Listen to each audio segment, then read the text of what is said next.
তোমরা কান্দতেছো কেন? কি হইছে? আব্বা আপনি এখনো মরেন নাই? কারণ আপনার জন্য আমি একটা টাইট জিন্সের প্যান্ট, একটা হাওয়াই শার্ট, একটা বেস্ট লাইট, একটা পারফিউম আর একটা টাচ মোবাইল নিয়ে আসছি আব্বা। আমি পরি পায়জামা, পাঞ্জাবি, ফতুয়া, লুঙ্গি, এগুলো আমি পরবো না। যাও, ওগুলো তুমি নিয়ে যাও। আমি আপনার জন্য একটা পায়জামা, একটা পাঞ্জাবি, আতর, তাসবি, 2টা জায়নামাজ আর সামথিং ফল ফ্রুট নিয়ে আসছি আব্বা।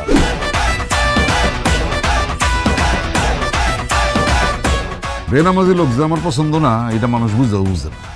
চলো আজকে জামাই শ্বশুর একসাথে বসে নাস্তা করবো। জি অবশ্যই আব্বা। না না না না না ছাড় কেউ দিবে না, কোন মতে হার মানা যাবে না। জামাই কি করতেছো এগুলি?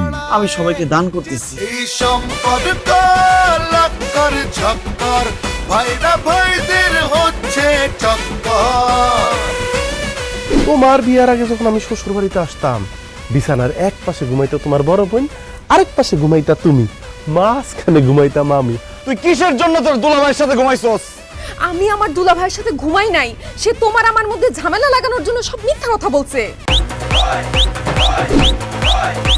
একটা বুইড়া বেটার সাথে পুকুর পাড়ে বসে ঘুসুর ঘুসুর ঘুসুর ঘুসুর সি সি সি।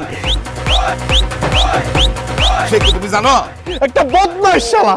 এ আমার পাশের বাড়িতে থাকে আমার স্বাস্থ্য ভাই, তোমার পারভিনের চাচা সে। আরে রাস্তার পাশে যে তোমার আবার দামি জমিটা, সেইটা আমাকে দিবে। আর তোমাদের বাজারে যে 2টা দোকান আছে, সেই 2টা দোকান আমার নামে লেখা দিবে। আমার সব সম্পত্তি আমি এতিমখানায় দান করে দিচ্ছি।